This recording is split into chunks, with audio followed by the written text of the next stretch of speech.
Shalom. Jakarta 21 Mei 2025. Saya akan memberitakan satu tema tentang kegerakan kuda putih menuju kepada Harpaso. Saudara, jadi kegerakan kuda putih adalah salah satu bagian yang harus terlaksana sebelum masa pengangkatan atau Harpaso.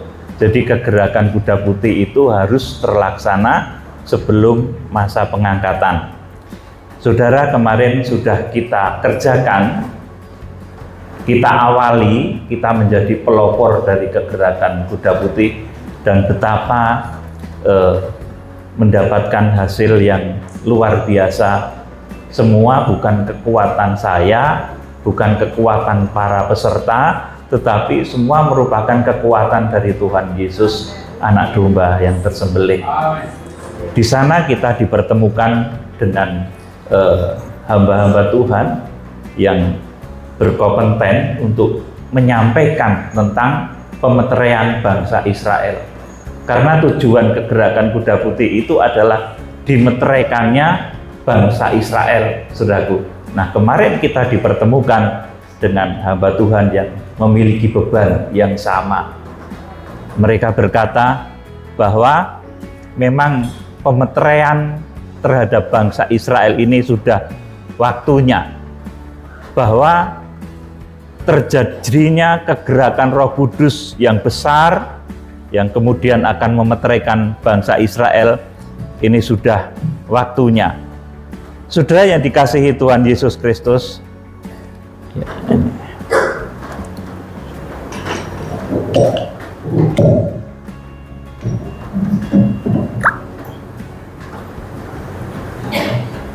jadi dengan segala sumber daya yang ada, kita perlu menjangkau Israel dengan segala kekuatan, dengan segala sumber daya yang kita miliki, sebab tanpa Israel yang dimeteraikan, kita tidak bisa Harpaso, kita tidak bisa Repce, saudaraku.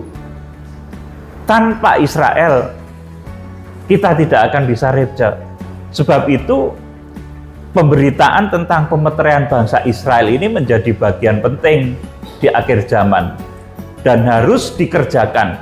Mau tidak mau, seluruh penjuru bumi, hamba-hamba Tuhan, jemaat-jemaat Tuhan harus mengerti bahwa Harpaso, bahwa pengangkatan itu tidak bisa terjadi tanpa ikut sertanya Israel.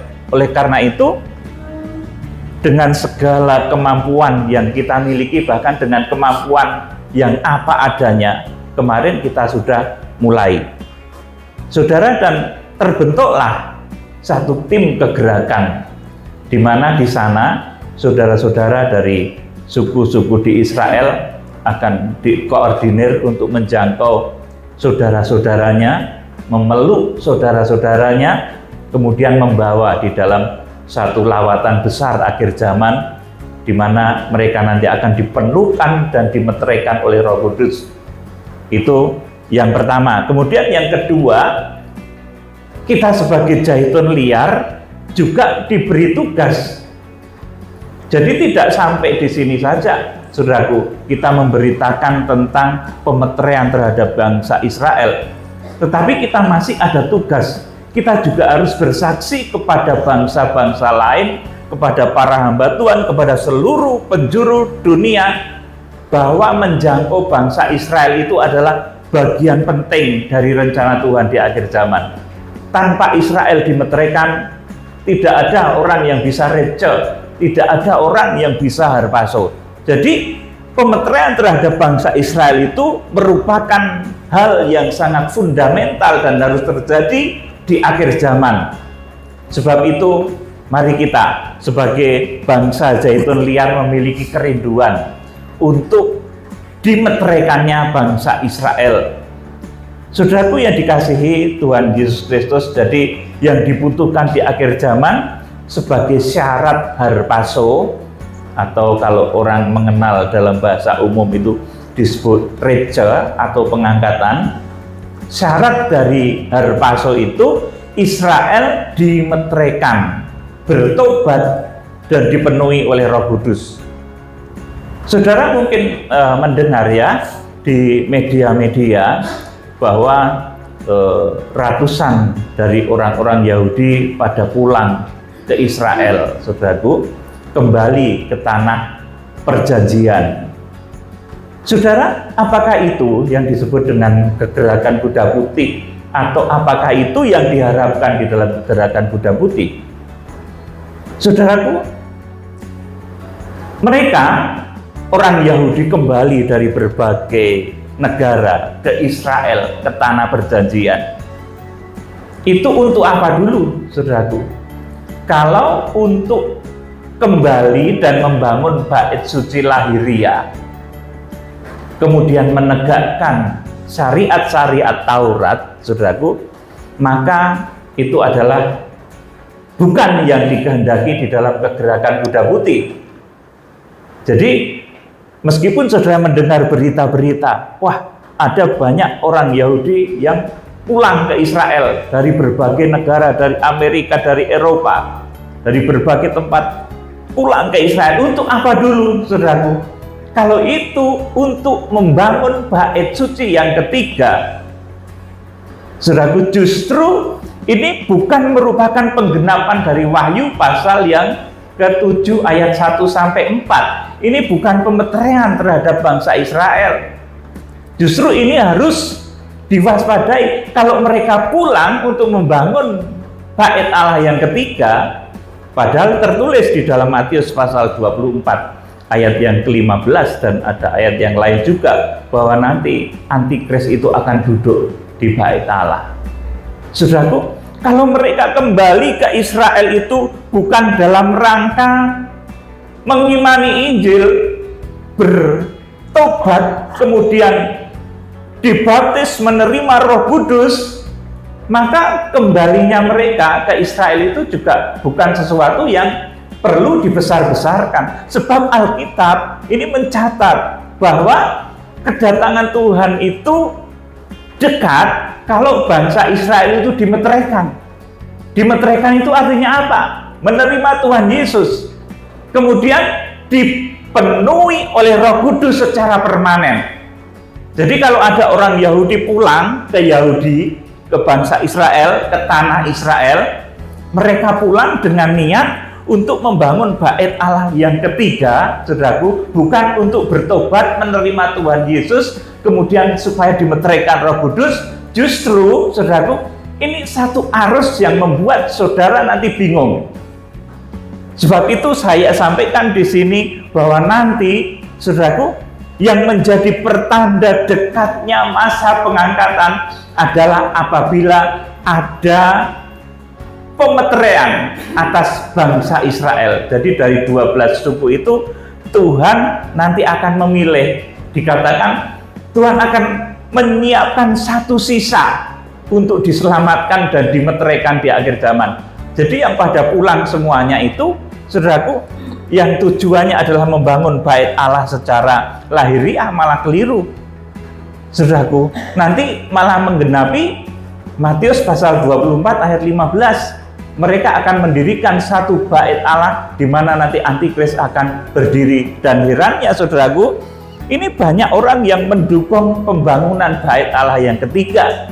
Padahal jelas-jelas, saudaraku, itu arus lahiriah yang terjadi sejak mulai Tuhan menyucikan bait Allah. Pada waktu itu, orang Yahudi menantang Tuhan Yesus. Ketika Tuhan Yesus menyucikan bait Allah itu, Tuhan katakan, rombak bait Allah ini dan aku akan mendirikan di dalam waktu 3 hari. Dan orang Yahudi menantang Yesus. Saudaraku, mulai saat itu terjadi perbedaan. Nah, kalau yang pulang itu adalah keturunan, adalah paham dari orang-orang yang dahulu menentang Tuhan Yesus, dan kemudian di akhir zaman akan membangun bait Allah yang ketiga, maka perlu diwaspadai. Saudaraku, itu bukan pemeteraian di akhir zaman.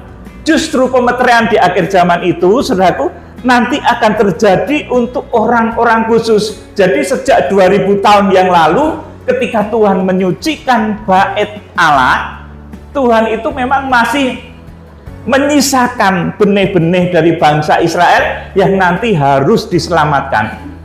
Yang di akhir zaman ini nanti harus diselamatkan, dimeteraikan, bahkan ikut di dalam masa pengangkatan atau harpaso. Jadi bukan kembalinya orang-orang Yahudi atau orang Israel ke tanah perjanjian secara lahiriah, ya saudaraku, tetapi pertobatan dan pemeteraian terhadap bangsa Israel. Artinya orang-orang yang percaya kepada Tuhan Yesus di Israel kemudian dimeteraikan, dan jumlahnya 144.000 orang. Itu yang disisakan oleh Tuhan di akhir zaman.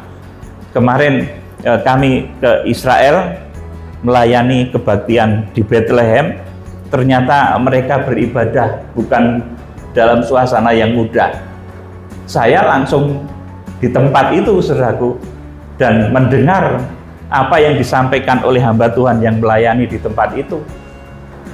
Saudaraku, jadi mereka itu beribadah bukan di dalam suasana yang mudah, karena mereka minoritas, bahkan lebih minoritas dari kita di Indonesia.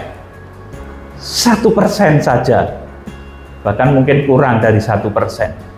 Dan sebagian mereka, sebagian bangsa Israel dan Yahudi itu memang masih memegang hukum Taurat, ya, dan melaksanakannya dengan ritual-ritualnya, saudaraku.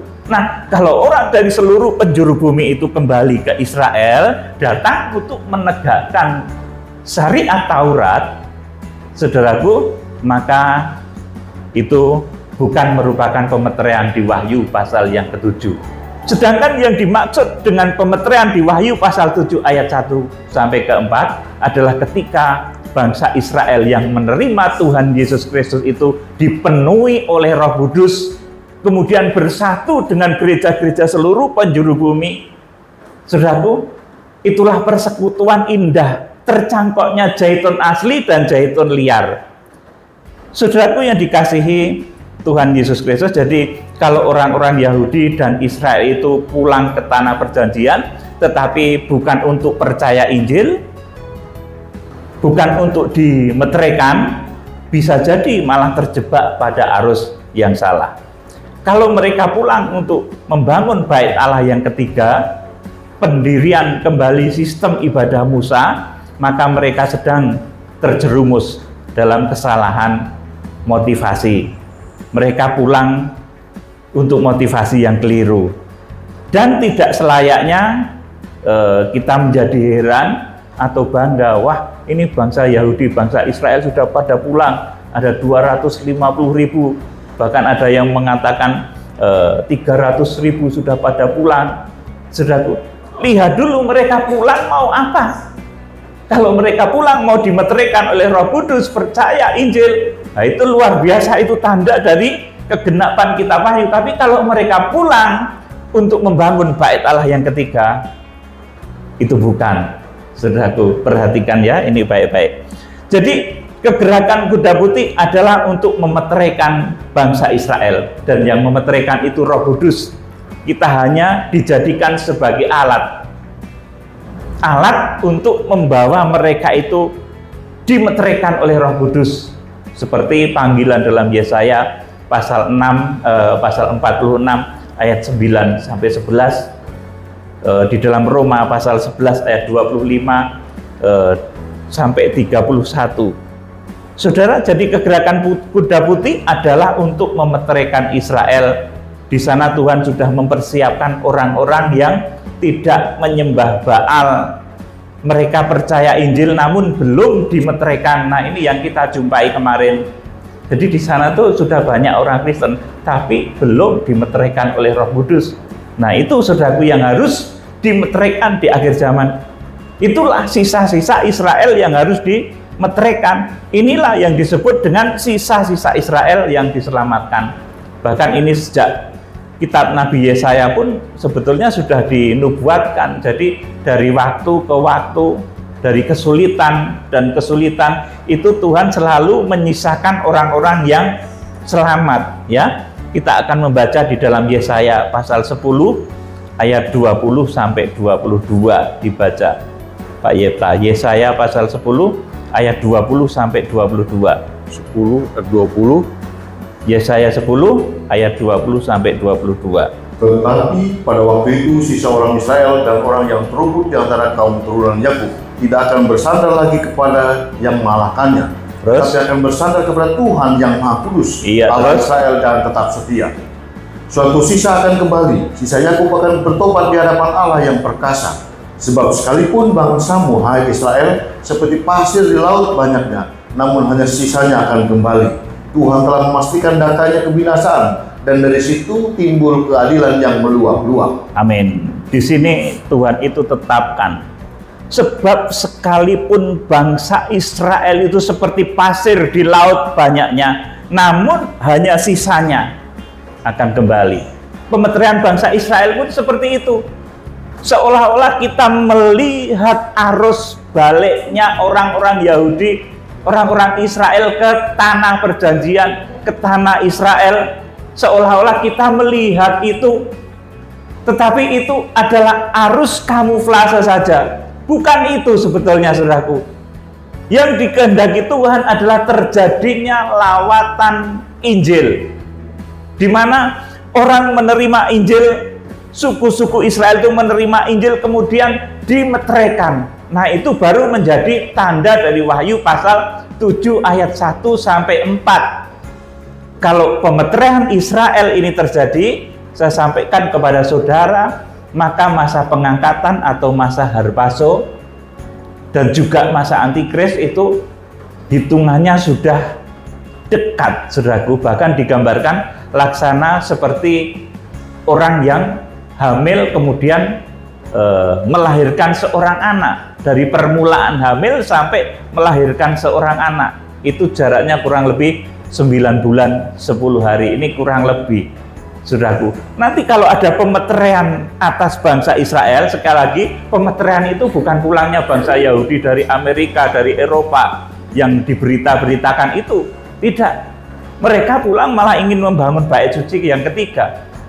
Nah, Wahyu pasal 7 ayat 1 sampai 4, pemeteraian Israel itu terjadi ketika nanti orang-orang percaya di sana itu dimeteraikan oleh Roh Kudus, saudaraku, dan ini nanti akan membuat gempar dunia juga, saudaraku. Nah, sekarang yang membuat gempar itu arus lahirianya. Sepertinya ada yang pada pulang dari Amerika, dari Eropa, dari berbagai negara pada pulang ke Israel. Seolah-olah seperti itu, tapi tujuannya bukan untuk dimeteraikan itu. Tujuannya adalah untuk membangun bait Allah ketiga, saudaraku, dan ini keliru. Nah, yang menjadi tanda di Wahyu pasal 7 itu adalah ketika nanti bangsa Israel menerima Tuhan Yesus, kemudian dimeteraikan oleh Roh Kudus. Saudara, jadi di Israel itu memang ada sisa-sisa orang yang dikuduskan oleh Tuhan, yang tetap setia pada Tuhan Yesus Kristus, dan kondisinya itu memang butuh untuk ditopang karena mereka minoritas. Sudah pahami ini ya, orang Kristen di sana itu minoritas, saudaraku, dan kondisinya perlu ditopang. Maka di dalam nubuatan Yesaya pasal 46 dikatakan, sampai masa tuamu aku menggendong kamu, dan sampai masa putih rambutmu aku tetap menggendongmu dan menanggungmu. Saudaraku, seperti itu. Yesaya 46 bisa sudah baca nanti ya. Jadi bangsa Israel inilah yang harus kita gendong. Kemarin di dalam khotbah saya di Bethlehem, saya mengajak supaya bangsa-bangsa, jemaat-jemaat dari non-Israel itu memiliki kecintaan pada orang Kristen di Israel. Mereka terhimpit, saudaraku. Mereka bukan dalam suasana yang enak. Mereka butuh kita topang, mereka butuh kita support, mereka butuh kita gendong, supaya mereka itu kuat menghadapi himpitan, dan kemudian menerima Tuhan Yesus Kristus, dimeteraikan. Karena kebanyakan kalau orang berada di dalam himpitan-himpitan itu, imannya tidak bisa menjadi dewasa. Perlu pemeteraian, perlu peneguhan dari Roh Kudus. Saudaraku, kita akan membaca di dalam nubuatannya Yesaya pasal 46 ayat 1 sampai yang keempat ya. Ini tadi yang saya maksud, Yesaya pasal 46 ayat 1 sampai 4 dibacakan Pak Yepta. Dewa Bel sudah ditundukkan, Dewa Nebo sudah direbahkan, patung-patungnya sudah diangkut di atas binatang, di atas hewan yang pernah kamu arak, sekarang telah dimuatkan sebagai beban pada binatang yang lelah. Terus Yang tidak dapat menyelamatkan bebannya itu, dewa-dewa itu bersama-sama direbahkan dan ditundukkan, dan mereka sendiri harus pergi sebagai tawanan. terus Dengarkanlah aku, hai kaum keturunan Yakub, hai semua orang yang masih tinggal dari keturunan Israel, hai orang-orang yang kudukung sejak dari kandungan, hai orang-orang yang kujunjung sejak dari rahim. Terus? Sampai masa tuamu aku tetap jia, dan sampai masa putih rambutmu aku menggendong kamu. Aku telah melakukannya dan mau menanggung kamu terus. Aku mau memikul kamu dan menyelamatkan kamu. amin. Ini cinta Tuhan untuk bangsa Israel. Cinta sampai rambutnya itu putih. Saudaraku, kalau cinta waktu masa muda itu ya banyak ya, saudaraku, karena masih kulitnya belum keriput, masih cantik banget begitu, saudaraku, masih fresh, rambutnya itu masih indah, berjalannya masih lemah gemulai. Tetapi ketika orang itu sudah tua, saudaraku, berjalannya tuh mulai bungkuk sedikit gitu, saudaraku. Ke bahasa Jawa ini tuyuk-tuyuk lagunya, saudaraku. Kemudian rambutnya mulai putih, giginya mulai ompong, saudaraku. Apakah bisa cinta itu seperti dulu lagi? Saudaraku, nah cintanya Tuhan tuh seperti itu kepada bangsa Israel sampai masa tuamu, dan ini adalah masa tuanya bangsa Israel. Israel yang tidak menyembah Baal itu ibaratnya begitu, usianya sudah tua, mau dipek apane lagi, saudaraku, rambutnya wis putih, saudaraku, kemudian gigi sudah ompong, jalannya sudah tertatih-tatih, saudaraku.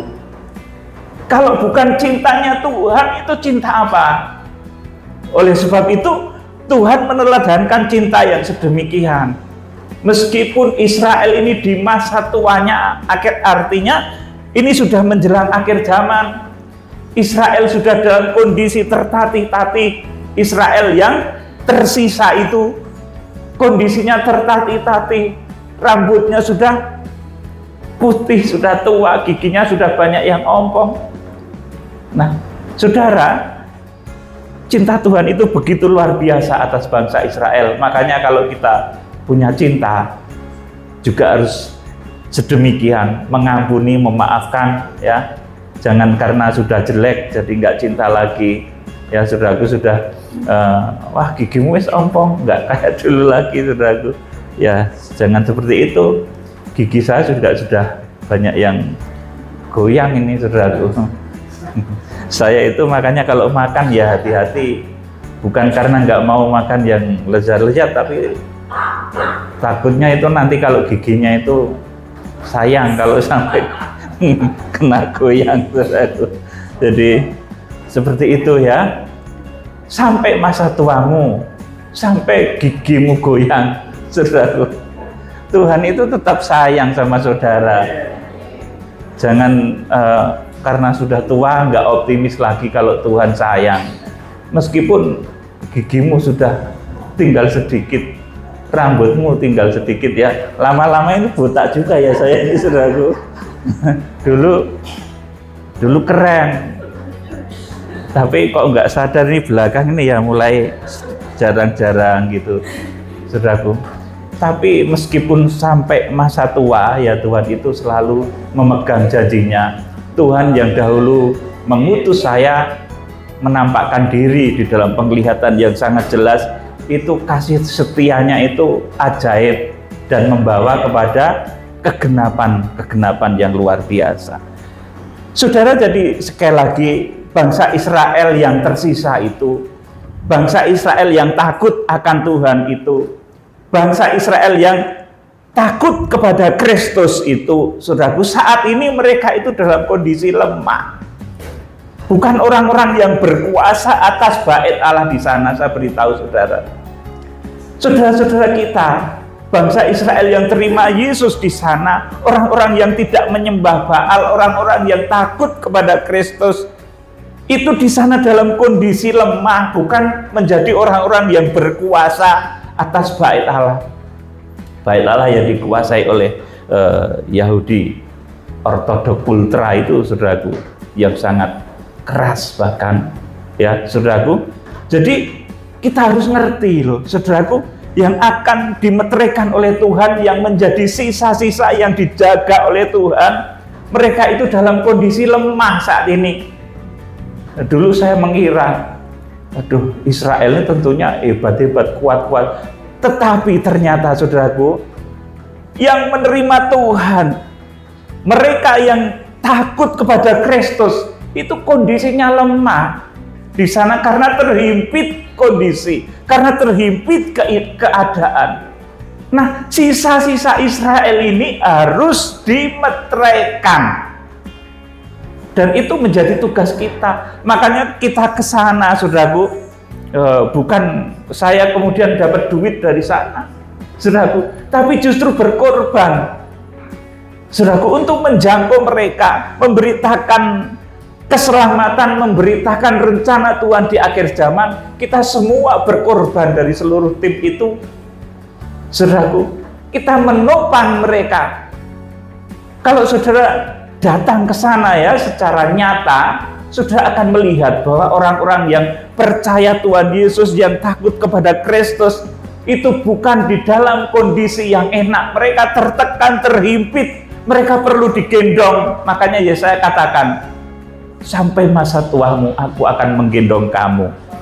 Saudaraku yang dikasihi Tuhan, jadi mereka yang dikatakan sebagai bangsa Israel yang tersisa, itu di sana sebagai orang-orang yang setia kepada Kristus, itu kondisinya terhimpit, bukan tinggal di istana. Yang di istana itu bukan orang yang percaya Kristus, saudaraku. Bukan pula penguasa bait suci di sana. Sebab penguasa bait suci dan penguasa kerajaan, penguasa pemerintahan, itu mereka tetap meneruskan keinginan leluhurnya, di mana keinginan leluhurnya itu adalah menentang Yesus dan hendak membangun bait suci yang ketiga.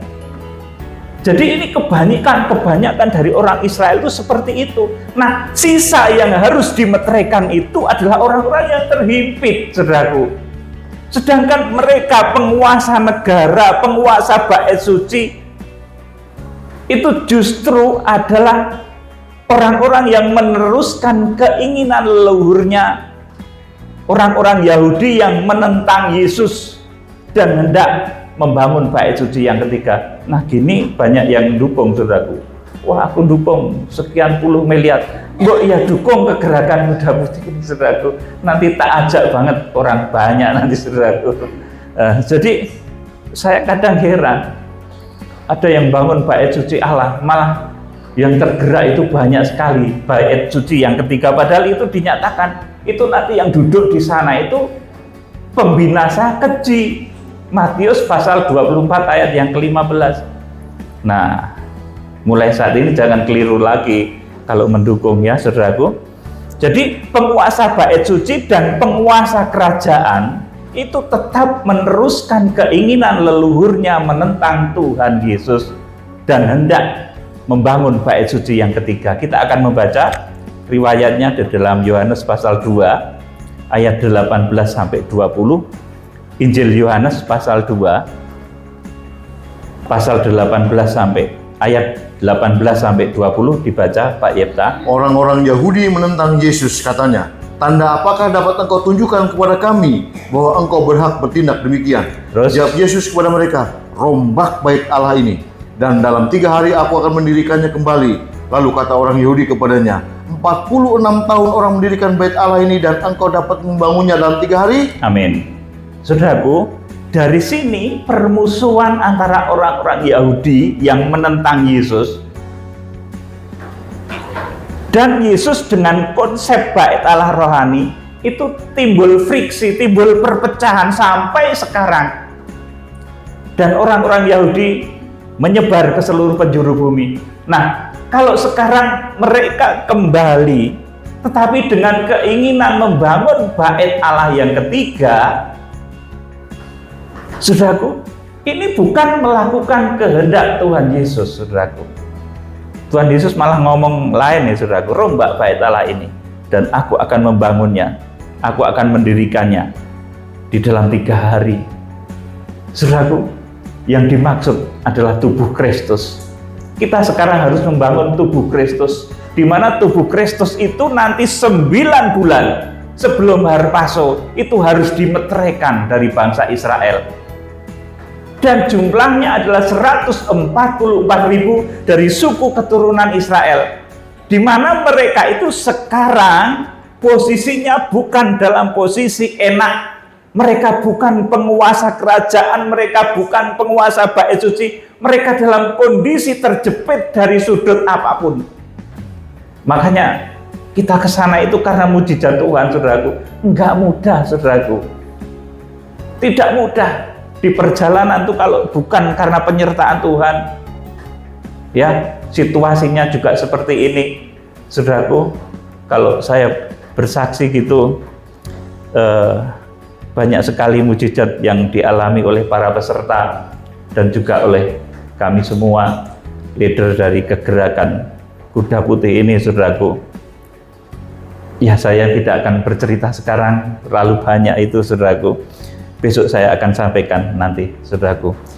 Jadi saudara-saudara kita yang harus dimeteraikan, yang merupakan sisa-sisa Israel, di mana sisa-sisa Israel itu sudah Tuhan adakan sejak adanya friksi atau permusuhan antara orang-orang yang menantang Yesus dan orang-orang yang mengikuti Yesus.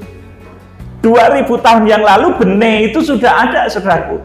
Baik benih yang melawan Tuhan Yesus maupun benih yang akan disisakan dan akan selamat dimeteraikan.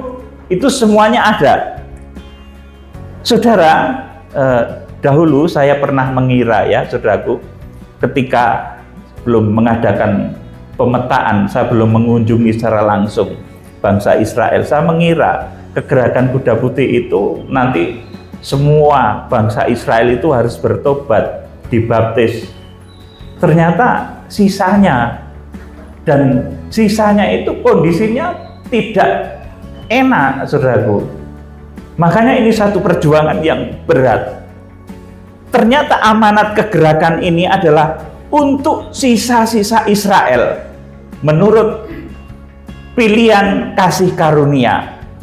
Ternyata sampai saat ini Tuhan itu masih menyisakan orang-orang yang setia kepada Tuhan. Semenjak penyucian bait Allah 2000 tahun yang lalu, Tuhan masih memberikan benih-benih kesetiaan pada orang-orang tertentu yang diwariskan kepada sampai jemaat-jemaat akhir zaman ini, dan itu menjadi sisa, di mana nanti bilangannya adalah 144.000 suku keturunan Israel dimeteraikan. Sekarang mereka sedang bergerak, saudaraku, menjangkau kawan-kawannya. Tentunya ini bukan sesuatu yang mudah. Mereka juga dapat hambatan-hambatan, tapi mereka akan merangkul saudaranya, familinya, temannya dari suku-suku Israel itu untuk bisa segera bersatu dan dimeteraikan oleh Roh Kudus.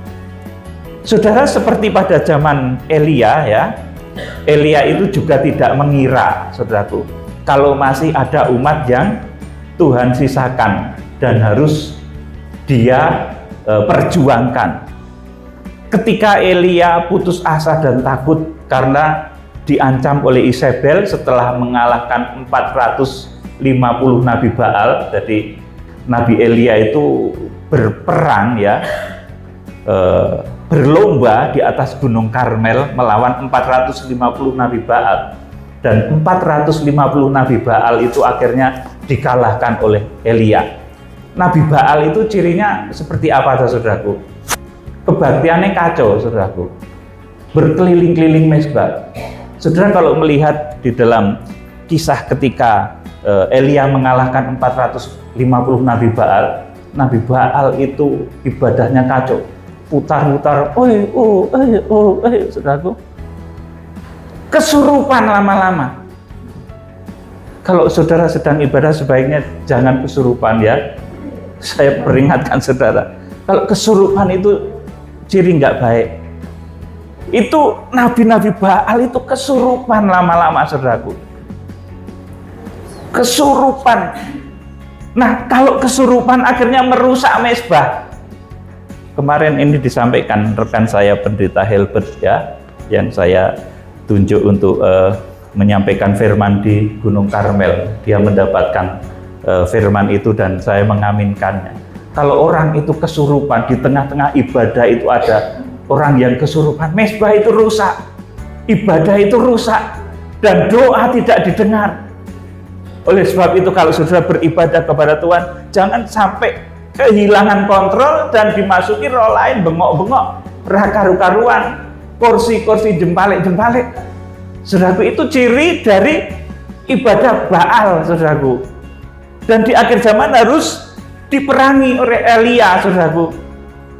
Dan ini waktu itu, saudaraku, Elia itu putus asa. Kenapa nabi-nabi yang demikian, yang ngajarkan ibadah nggak tertib, saudaraku? Oh ya, guling pada perempuan, saudaraku. Kursi jempalian, saudara. Kemudian mezbah rusak. Makanya ketika Nabi Elia itu hendak mempersembahkan kurban, dia hendak berdoa, mezbah itu dibenahi dulu karena rusak oleh ulahnya 450 Nabi Baal yang kesurupan. Nah, di sini misalkan ada 2 orang kesurupan, ini sudah kacau, saudaraku. Lah, waktu itu, saudaraku, di atas gunung itu 450 orang Nabi Baal kesurupan. Bayangkan, saudaraku, betapa suasana itu kacau banget. Nah, di sini saya beritahu saudara, kalau ibadah kepada Tuhan yang tertib, seperti menghadap seorang raja. Saudaraku, berbahasa roh juga yang tertib. Bahasa roh itu ada yang tertib loh, saudaraku. Ada yang nggak tertib. Yang nggak tertib itu roh lain, saudaraku, tentunya, saudaraku. Yang masuk itu roh lain. Saudaraku, jadi di sini ada sesuatu yang dahsyat.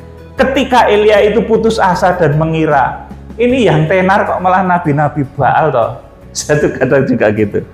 Saya memberitakan firman tentang kesucian hadirat Tuhan, tentang bahasa roh yang benar, itu malah sedikit yang ikut. Tapi ketika sesuatu yang nggak benar itu disampaikan, saudaraku, yang dengar itu malah banyak banget, saudaraku. Jadi ini, saudaraku, Elia itu pernah putus asa, takut karena diancam Isabel setelah membunuh 450 Nabi Baal. Elia lari dari Berseba ke Gunung Horeb. Gunung Horeb itu Gunung Sinai, tempat Nabi Musa memperoleh 10 hukum Taurat. Saudaraku, jadi Elia ini pernah putus asa. Apakah masih ada ini dari antara umatku yang setia, yang mengikuti engkau? Sampai pergi jauh, saudaraku, dari Berseba ke Gunung Horeb, ke Gunung Sinai, nama lainnya itu. Itu jauhnya kira-kira 417 km jalan kaki, saudaraku. Bayangin, saudaraku, Nabi dulu itu begitu, saudaraku. 417 km itu kira-kira dari sini ke Jogja, jalan kaki, saudaraku. Nabi Elia itu bisa 40 hari 40 malam jalan kaki, kira-kira 417 km ya, dari Berseba itu di daerah Israel Selatan sampai kepada Gunung Horeb atau Gunung Sinai lewat padang gurun. Nah, kalau sekarang, kalau di Jawa kan enak, ada pepohonan untuk berteduh, saudaraku. Bisa memetik rambutan, mungkin di kebun orang, saudaraku. Bisa petik mangga, ya, jalan lagi di sana, saudaraku. Sepanjang perjalanan, kalau sudah naik pesawat misalkan dari Tel Aviv ke Abu Dhabi, ya, bawahnya itu sudah padang gurun. Nabi Elia itu jalan di padang gurun dari Berseba sampai Sinai, 40 hari 40 malam puasa. Saudaraku, pada waktu itu kemudian Tuhan menyatakan diri kepada Elia, ya saudara. Jadi perjuangan nabi-nabi dulu itu luar biasa, 417 kilo jalan. Kalau sekarang saya kan 417 kilo naik kereta, ya. Jadi ya ini saya kadang, duh Tuhan, ini kok capek. Saya diingatkan ayat ini. Elia itu loh jalan kaki, Jogja ke Jakarta jalan kaki, loh kamu naik kereta. Ya Tuhan, bagus, saya nggak capek Tuhan, saya bilang begitu. Apalagi saudara yang cuma deket di sini, berapa kilo, hujan sedikit saudara, gue enggak apa-apalah, nanti pilek sedikit disembuhkan Tuhan besok. Jadi perjuangan kita ini kadang terlalu kecil kalau dibandingkan dengan perjuangan nabi-nabi terdahulu, ya saudaraku. Jadi Elia itu sempat putus asa, sempat bertanya-tanya, apakah masih ada orang yang bersama aku, orang Israel yang bersama aku. Ternyata Tuhan katakan Tuhan masih menyisakan 7.000 orang. Kita akan baca 1 Raja-Raja 19, 1 Raja-Raja 19 ayat 14 sampai 19, dibaca Pak Yepta. Jawabnya, ya. Aku bekerja segiat-giatnya bagi Tuhan, Allah semesta alam, karena orang Israel meninggalkan perjanjianmu, meruntuhkan mesbah-mesbahmu, dan membunuh nabi-nabimu dengan pedang. Hanya aku seorang dirilah yang masih hidup, dan mereka ingin mencabut nyawaku. Ya, ini perasaan Elia waktu itu. Saya itu juga kadang perasaan saya itu gitu. Tuhan, ini yang punya beban untuk keselamatan Israel itu, kok saya sendiri gini, gimana tuh Tuhan? Kadang putus asa gitu saudaraku. Kalau orang lain tak kasih tahu, nggak mau percaya, ini gimana Tuhan? Putus asa deh. Dasarnya itu gitu. Tapi Tuhan tetap katakan jalan, kamu hambaku jalan, terus jalan. Dan ketika saya berjalan itu mujizat demi mujizat terjadi. Khotbah di depan jemaat Israel itu siapa nyangka tuh saudaraku. Itu luar biasa kalau bukan mujizat Tuhan. Kalau bukan karena pekerjaan Roh Kudus tuh nggak bisa. Dan orang Israel mengkonfirmasi ya dan amin. Apa yang dikatakan Pastor Peter ini benar. Mereka mengkonfirmasi dari Roh Kudus, mendapatkan pernyataan. Namun ketika saya berjalan itu, iki kok aku dewe toh Tuhan, memang saya dewe. Rasanya putus asa. Yuk dibaca tadi ayat selanjutnya. Firman Tuhan kepadanya, pergilah, kembalilah ke jalanmu melalui padang gurun ke Damsyik, dan setelah engkau sampai, engkau harus mengurapi Hazael menjadi raja Aram. Terus juga Yehu cucu Nimsi haruslah kau urapi menjadi raja orang Israel, dan Elisa bin Safat dari Abel Mehola harus kau urapi menjadi nabi menggantikan engkau. Terus maka siapa yang terluput dari pedang Hazael akan dibunuh oleh Yehu, dan siapa yang terluput dari pedang Yehu akan dibunuh oleh Elisa. Terus Tetapi aku akan meninggalkan 7.000 orang Israel, yakni semua orang yang tidak sujud menyembah Baal dan yang mulutnya tidak mencium dia. amin. Ternyata Tuhan masih menyisakan 7.000 orang. Nah, kalau dalam kegerakan kita, dalam kegerakan yang kita jalankan ini, Tuhan masih menyisakan 144.000 orang dari suku keturunan Israel untuk dimeteraikan oleh Roh Kudus, dan nanti itu menjadi tanda dekatnya masa harpaso. Kita juga akan membaca Roma pasal 11 ayat 1 sampai 7. Roma 11 ayat 1 sampai 7 dibacakan Pak Yepta. Roma 11 ayat 1 sampai 7. Maka aku bertanya, adakah Allah mungkin telah menolak umatnya? Sekali-kali tidak. Karena aku sendiri pun orang Israel, dari keturunan Abraham, dari suku Benyamin. Terus Allah tidak menolak umatnya yang dipilihnya. Ataukah kamu tidak tahu apa yang dikatakan kitab suci tentang Elia waktu ia mengadukan Israel kepada Allah? Iya, Tuhan, terus? nabi-nabimu telah mereka bunuh, mesbah-mesbahmu telah mereka runtuhkan. Hanya aku seorang dirilah yang masih hidup, dan mereka ingin mencabut nyawaku. Terus? Tapi bagaimanakah firman Allah kepadanya? Aku masih meninggalkan 7.000 orang bagiku yang tidak pernah sujud menyembah Baal. Amin.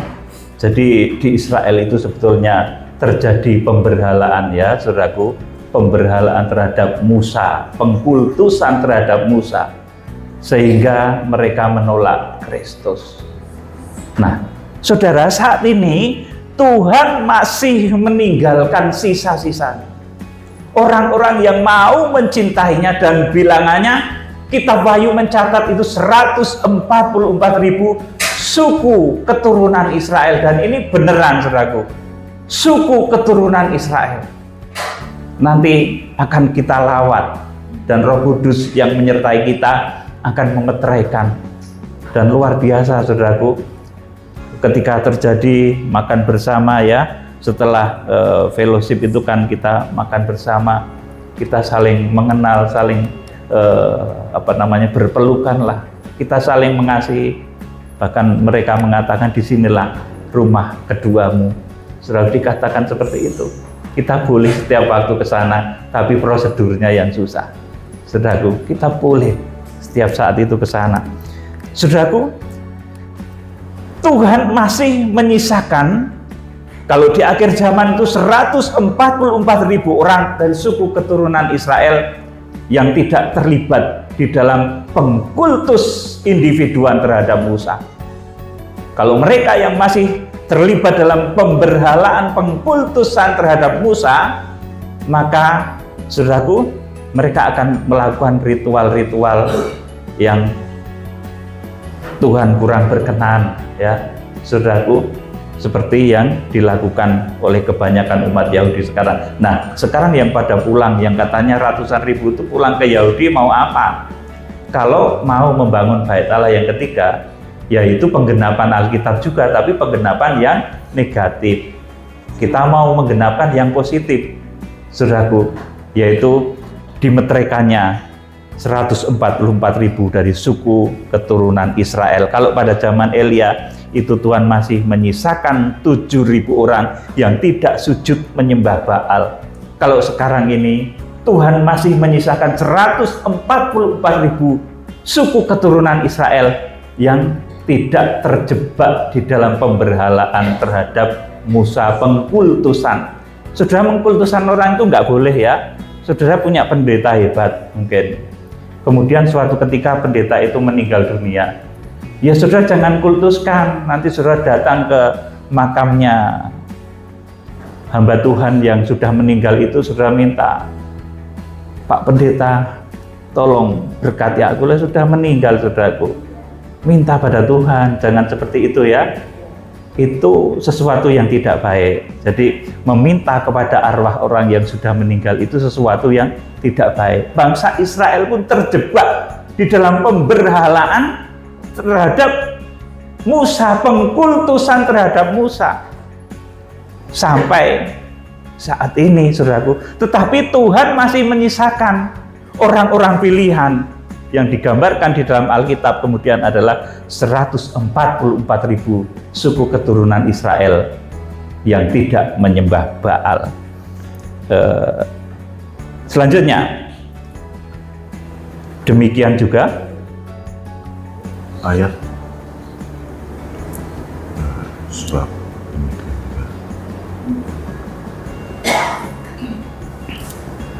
Roma pasal 11 ayat 4. Roma 11 ayat 4. Roma 11 ayat 4. Ya.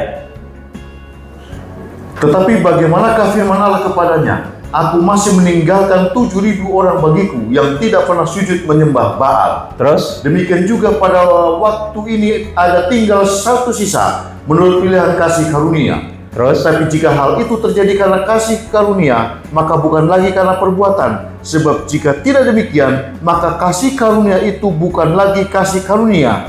Jadi bagaimana? Israel tidak memperoleh apa yang dikejarnya, tetapi orang-orang yang terpilih telah memperolehnya. Dan orang-orang yang lain telah ditegar hatinya. Seperti ada tertulis. Amin, cukup ya. Jadi di sini, tetapi bagaimanakah firman Allah kepadanya? Aku masih meninggalkan 7.000 orang bagiku yang tidak pernah sujud menyembah Baal. Nah, di akhir zaman, saudaraku, Israel saat ini terlibat dalam pemberhalaan, pengkultusan terhadap Musa. Namun, Tuhan masih menyisakan orang-orang yang dari keturunan orang-orang yang dahulu mencintai Tuhan Yesus. Sekarang berkembang di 144.000 suku keturunan Israel itu masih ada. Dan kemarin termasuk yang kita temui di Bethlehem itu. Saudaraku, saya juga bertanya pada Tuhan, Tuhan kenapa ini pertama di Bethlehem? Saya kan tujuannya ke Yerusalem. Tuhan ingatkan dulu kelahiran Tuhan Yesus juga di Bethlehem. Maka berita besar di akhir zaman tentang pemeterian bangsa Israel ini juga pertama lahir di Bethlehem, nanti akan membuat gempar saudaraku ini. Tetapi tenang saja saudaraku, karena Tuhan akan menyertai secara luar biasa. Saudaraku yang dikasihi Tuhan Yesus Kristus, kalau pada zaman Elia itu disisakan 7.000 orang, maka di akhir zaman yang harus dimeteraikan, sisa Israel yang harus dimeteraikan adalah 144.000 suku keturunan Israel. Wahyu 7 ayat 1 sampai 4. Wahyu 7. Wahyu 7 ayat 1 sampai 4. Ya. Kemudian daripada itu aku melihat 4 malaikat berdiri pada keempat penjuru bumi, dan mereka menahan keempat angin bumi, supaya jangan ada angin bertiup di darat atau di laut atau di pohon-pohon. Terus? Dan aku melihat seorang malaikat lain muncul dari tempat matahari terbit. Ia membawa meterai Allah yang hidup, dan ia berseru dengan suara nyaring kepada keempat malaikat yang ditugaskan untuk merusakkan bumi dan laut. Katanya, janganlah merusakkan bumi atau laut atau pohon-pohon sebelum kami memeteraikan hamba-hamba Allah kami pada dahi mereka. Terus? Dan aku mendengar jumlah mereka yang dimeteraikan itu 144.000 yang telah dimeteraikan dari semua suku keturunan Israel. Amin. Cukup sampai di sini. Inilah sisa yang disiapkan oleh Tuhan untuk dimeteraikan. Karena dahulu ada pertentangan antara orang Yahudi yang mempertahankan tradisi bait suci. Mereka adalah penguasa bait suci dan penguasa kerajaan. Sampai saat ini mereka berkembang menjadi komunitas besar yang ada di Israel dan juga menyebar di seluruh penjuru bumi. Tetapi Tuhan masih menyisakan orang-orang yang dahulu membela Yesus. Saudaraku, dan keturunannya itu di akhir zaman nanti akan dicatat sebagai 144.000 suku keturunan Israel, dan itu nanti akan kita lawat di dalam pemeteraian akhir zaman. Tuhan Yesus begitu luar biasa ya saudaraku. Kemudian juga setelah kegerakan yang awal kita kerjakan, besok itu minta seminar saudaraku untuk kitab Wahyu. Nah, saya berpikir Tuhan, ini pekerjaan berat lagi Tuhan. Ini segera, padahal antara September sampai November ya saya berdoa dulu. Nanti Tuhan tetapkan kapan, dan kalau Tuhan suruh dan tetapkan, pasti nanti segala sesuatunya akan Tuhan siapkan. Saya tenang saja. Kalau Tuhan suruh nanti ya berangkat, nggak takut, meskipun di sana genting ya nggak takut. Nah kemarin itu seperti saya saksikan tadi saudaraku, karena ketaatan kita kepada Roh Kudus ya, pada waktu itu kan tanggal 13 ya, tanggal 13 itu kita masih punya acara di satu lokasi saudaraku, tapi pada malam saya berdoa, itu Roh Kudus nyatakan, yang satu di cancel, kamu harus cepat ke Ben Gurion. Nah betul saudaraku, setelah kita ke Ben Gurion, urus segala sesuatu selesai saudaraku, kemudian penerbangan, selepas dari itu ada rudal dari mana itu, dari Yaman, dari Houthi Yaman itu ya, yang tidak mengenai bandara, tapi saya yakin itu akan mengganggu penerbangan saudaraku. Sampai saat ini masih buka tutup ya Ben Gurion. Jadi kita patut bersyukur, penyertaan Tuhan itu begitu dahsyat dan luar biasa sampai nanti semua digenapi. Kiranya Tuhan Yesus Kristus memberkati saudara sekalian. Mari